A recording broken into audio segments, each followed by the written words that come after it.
मृत्यु के बाद भी साथ जाती है। यह 5 चीजें। मित्रों, जैसा कि हम सभी जानते हैं कि जिसने भी इस मृत्यु लोक में जन्म लिया है उसकी एक न एक दिन मृत्यु अवश्य होनी है। और आम तौर पर ऐसा माना जाता है कि जब किसी की मृत्यु हो जाती है तो उसके कर्म को छोड़कर उसके साथ कुछ भी नहीं जाता। परंतु ऐसा नहीं है। गरुड़ पुराण की माने तो जब किसी व्यक्ति की मृत्यु हो जाती है तो उसके मृत शरीर को जब जला दिया जाता है तब उस मृत आत्मा की यमलोक की यात्रा शुरू होती है। और इस रास्ते में उसके कर्म के साथ साथ और भी जीवन काल में की गई 4 चीज साथ जाती हैं। यानी कि मृत्यु के बाद मृत आत्मा के साथ 5 चीज हमेशा उसके साथ रहती हैं। और जब उस आत्मा का पुनर्जन्म होता है तो यह 5 चीज उचित समय आने पर आत्मा के साथ फिर वह नए शरीर में प्रविष्ट हो जाती है। तो चलिए जानते हैं कि वह 5 चीज क्या है जो मृत्यु के बाद भी इंसान का पीछा नहीं छोड़ती। नमस्कार दोस्तों, आप सभी का स्वागत है हमारे YouTube चैनल पर। आपसे अनुरोध है कि चैनल को सब्सक्राइब करें और कमेंट में जय श्री नारायण लिखकर परमात्मा को अपना आधार व्यक्त करें। गरुड़ पुराण में जिन 5 चीजों का उल्लेख किया गया है उसमें सबसे पहले है कामना। गरुड़ पुराण की माने तो पुनर्जन्म के समय कामना मनुष्य और दूसरी चीजों को फिर से नए शरीर को धारण करने में सहयोग करती है। कामना के अनुसार ही मनुष्य को नए शरीर की प्राप्ति होती है। अर्थात मृत्यु के समय मनुष्य जिन जिन चीजों की कामना करता है उसके साथ वे मृत्यु के बाद भी चली जाती है और उस कामना की पूर्ति हेतु उस मृत आत्मा को फिर से किसी न किसी शरीर का रूप लेकर लौटना पड़ता है।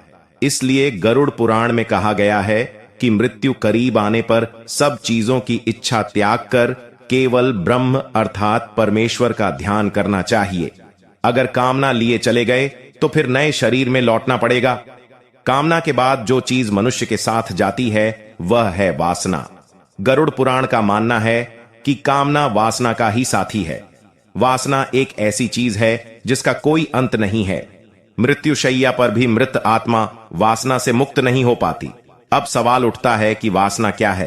तो मित्रों, आपको बता दूं कि सांसारिक सुख की चाहत ही वासना है, जबकि ज्यादातर लोग वासना को केवल शारीरिक इच्छा की पूर्ति मात्र समझते हैं।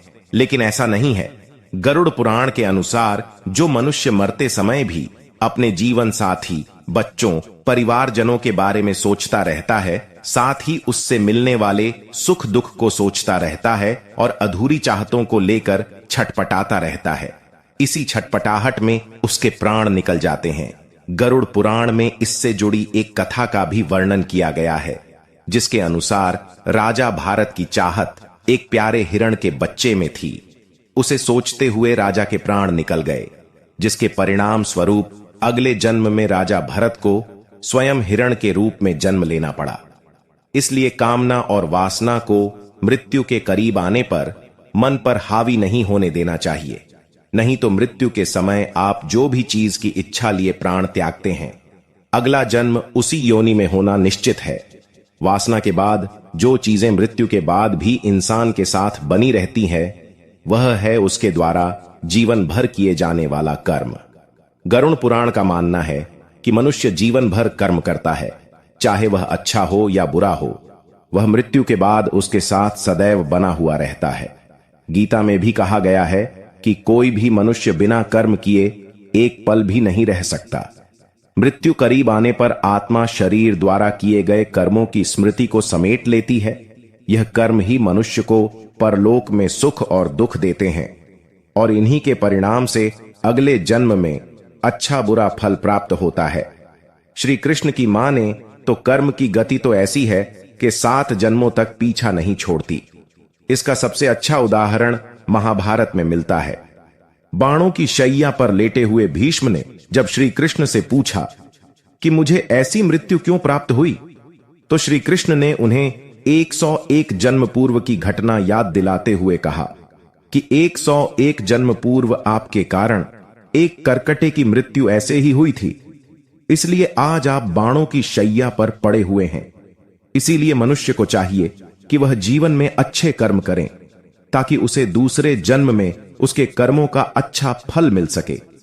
कर्म के बाद गरुड़ पुराण में कर्ज का वर्णन किया गया है, जिसके अनुसार इंसान को चाहिए कि यदि वह जीवित रहते किसी से कर्ज ले तो उसे मरने से पहले जरूर चुका देना चाहिए, क्योंकि लिया गया कर्ज और दिया गया कर्ज दोनों ही जन्म जन्मांतर तक पीछा नहीं छोड़ता है।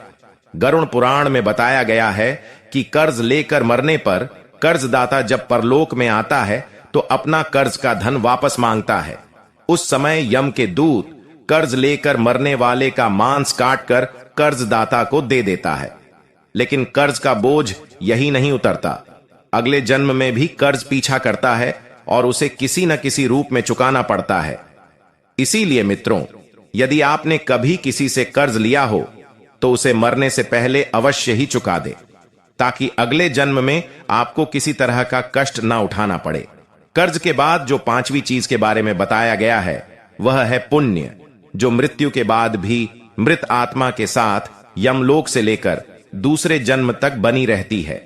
पुण्य गरुड़ पुराण में बताया गया है कि आपके द्वारा किया गया दान, परोपकार का पुण्य कई जन्मों तक साथ चलता है।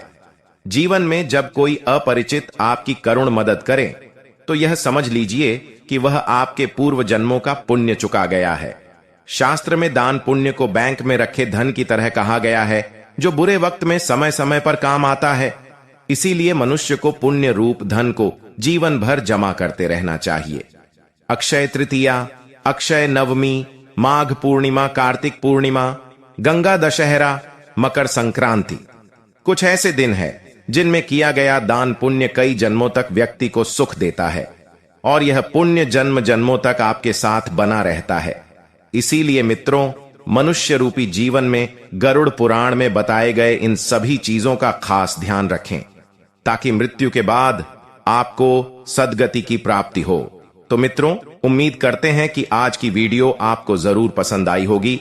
अगर आई हो तो कमेंट करके जरूर बताएं और ऐसी ही और धार्मिक और पौराणिक जानकारी के लिए हमारे चैनल को सब्सक्राइब करें। जय श्री नारायण।